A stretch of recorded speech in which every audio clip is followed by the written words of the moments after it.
I have, what a blessed honor, to introduce Tony John Roma. Not to be confused with Tony Romo. And any one of you here that are Cowboys fans will know we don't even want to claim Tony Romo. But Tony John Roma, oh, is a blessing of our heart. He received a Bazzanella Literary Award for short fiction. His work has appeared in Portuguese American Journal and various Sacramento literary magazines. He's fabulous. Give him a big round of applause.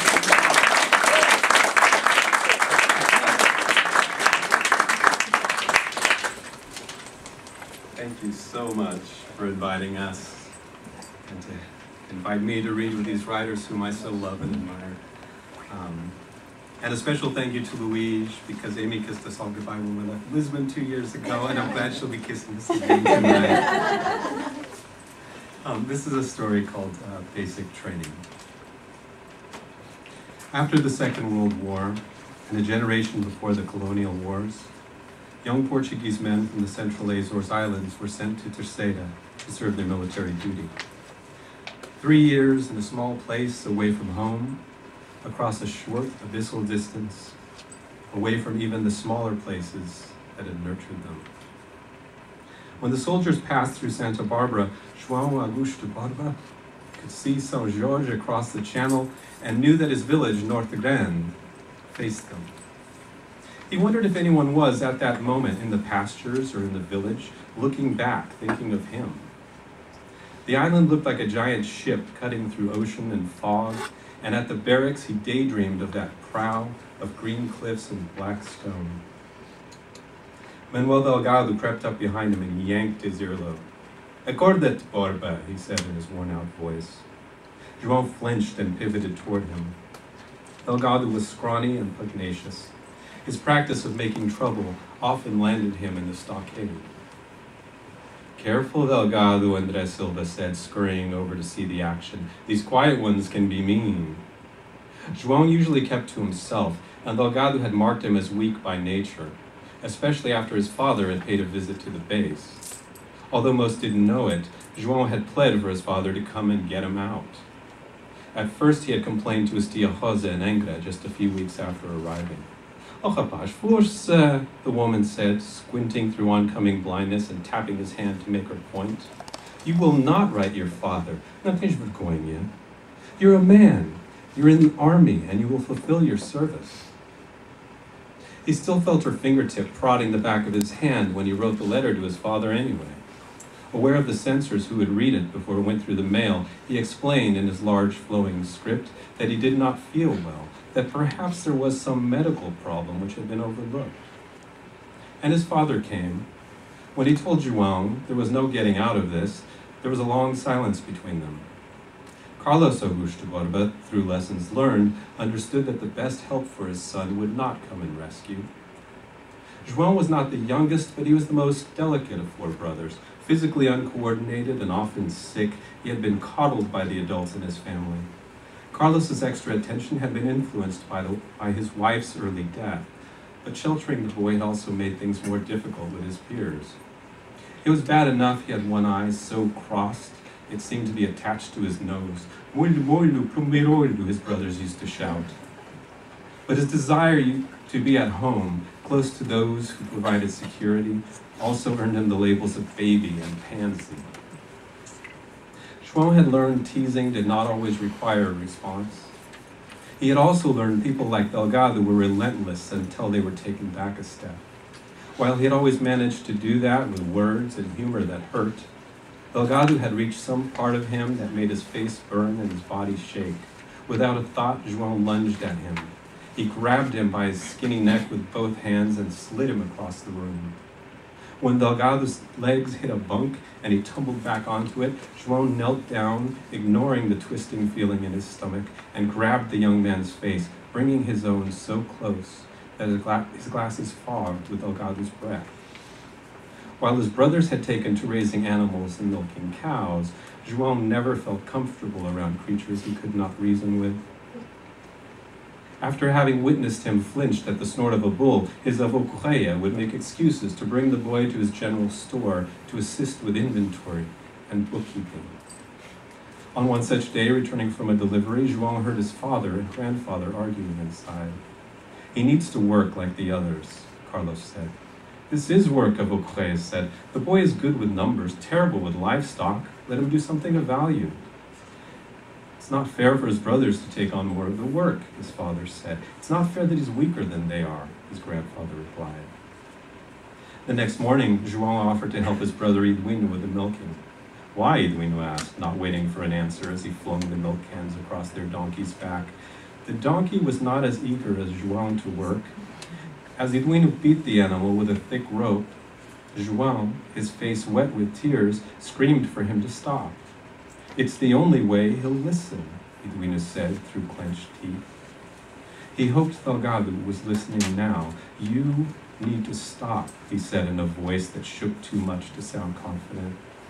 "Didn't I tell you?" Andres shouted, hopping from one foot to the other in a crazed dance as other soldiers ran through the door. "Look at you," Delgado spat between his thick fingers that covered his mouth.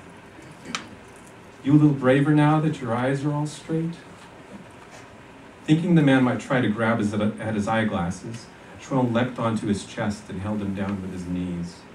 Receiving the glasses had been a turning point for João, and the eye examination was the only good news he had shared with his father. "The eye straightens right up," he told Carlos, "like everyone else's, and everything is so clear."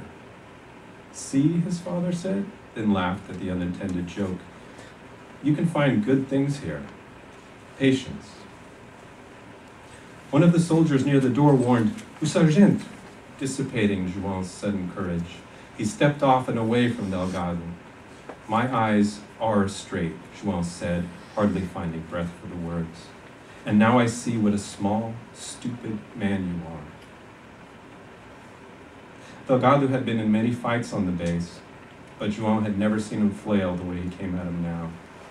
He ducked away from the explosion of blows, covering his head to protect the delicate wire frames and glass lenses as Delgado screamed and kicked at him. It took 4 men to pull him off. "Did you see that? Did you see that?" André giggled until the sergeant shut him up. João didn't expect Sergeant Avila to show him any pity, but he wasn't taken away. Perhaps putting Delgado in the stockade was just becoming habit, and the sergeant felt no need to question how the altercation started. João earned some bruises and a few friends that day. When they asked what got into him, he just shook his head and smiled with no joy. They invited him on their trips into town. He usually wouldn't give up the 2.5 escudos they were docked for leaving the base on the weekends, and he worried about running into his aunt, whom he really didn't want to see again. But he decided he would join them. His father had given him 20 escudos as some kind of consolation, and he started to use the money to buy books while in Angra. While he was now more apt to have conversations with the other soldiers, he spent much of his free time reading. He was lying on his bunk, reading O que pode um aldeão em favor da fé, when Delgado returned to the barracks. João saw him and removed his glasses and placed them on the opposite side of the bed. Delgado said, "Going cross-eyed for me, Borja?" He seemed broken, sapped of energy, one foot dragging more than stepping. His shaved head, yet another part of his punishment, was craned to one side. João sat up on the edge of his bunk, holding his breath. Delgado did not approach him. Instead, he went to his own bunk and sat down, facing the doorway, rubbing his shoulder. They sat for many minutes before Delgado lay back in bed, covering his eyes with his arm. "What are you looking at?" he said. João put on his glasses and picked up his book. He glanced at Delgado with every page he turned. After a while, Delgado said, "You read." It wasn't a question, but João replied anyway, seeing. "The guards, they call me Cego," Delgado said. "Do you need glasses too?" João asked. No, Delgado said. "They got that figured out." João sighed. "So why do they call you that?" Delgado groaned behind his lips as he rubbed the back of his neck. "Because I'm stupid." "It's the Alemão, really. He's a bad guy, that one. Mean." The guard they called Alemão, the German, had blonde hair, blue eyes, and rarely spoke around the other soldiers. Delgado said, the first time I'm in the stockade, after sneaking off base and trying to get on that boat, he tells me, what do you think of this? And throws a newspaper through the bars. I say, that's something. Something, the yellow mouse says. You think that's something? I get mad, try to hand the paper back. What does it say? He says. I had heard them talking about Goa, so I say, yeah, those people in Goa, governments. He leans down at me like I'm a dog and says, what does it say? I get angrier, embarrassed, and I say, I can't see the words. My eyes are tired. He laughed. Oh, the German laughed. You can't see the words, he says. Oh, sad. It's good to know he speaks Portuguese, João said, still feeling cautious. They do it every time now. Newspapers, books, getting me angry, Delgado said. He sat up on his bed facing João, just to have an excuse. You don't have to give in, João said, keeping his eyes on the page, reading nothing, recognizing his hypocrisy. Easy for you, Delgado said. You're not a stupid one. João said, lots of people can't read. They get along fine. They're not stupid. Delgado coughed a laugh. I've always been stupid. You said I was. My sister always said so. She used to cuff me upside the head. You've got all those letters twisted around. Stop being stupid and use the brain our Lord gave you. I heard stop being stupid more than I heard the Our Father in our house. João sighed again. There are many kinds of stupid, Delgado. When I said that to you, I didn't know. He was leery of apologizing outright. Will you do something for me? Delgado asked, rising from his bunk. João sat up again, gripping the edge of his mattress. Delgado shook his head and waved a hand at him as he opened his locker. I'll even give you a cigarette, he said, removing one from the pack and placing it behind his ear. He walked toward João with an envelope in his hand. From my mother or my sister, I think, he said, handing him the letter. João nodded, keeping his eyes on the envelope. Just as he was tempted to apologize, he was tempted to tell Delgado that he would never receive a letter from his own mother, that she had died of tuberculosis when he was 5. But whether he had earned some respect from the man through his show of violence or his ability to read, he would not give up that edge with any display of weakness. Maria Jacinta, João read from the envelope before tearing the end off. My mother, Delgado said. Flamingos, 28th of August of 1947. Caro filho, João read. I hope this letter finds you in good health and with greater wisdom each day. Ha, Delgado said. See, even she knows I'm stupid, but a mother can't say so. João shook his head and continued. This old woman is getting more tired with each day. I had another tooth pulled last month, but my health is holding, thanks be to God. My gums healed in time for the festa, and I ate a bit more than an old lady should.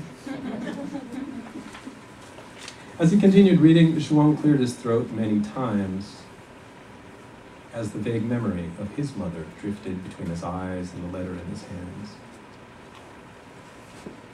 The insistent vision from when he was 3 or 4, standing in the doorway of her quarantine room, the closest the boys were allowed to get, was the image of a woman in bed, always in bed, smiling through weak lips, pointing or waving a hand as she spoke. He remembered his younger brother José tugging on his arm and someone handing them each half of an espèce.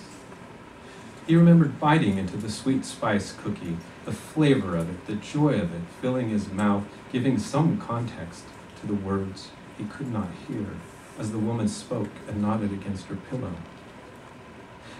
Because in every one of his memories, her mouth moved, and her lips moved, and her mouth moved. But as he read the words of Delgado's mother, he could not recall the words of his own. He wouldn't share that with Delgado. He couldn't. Thank you.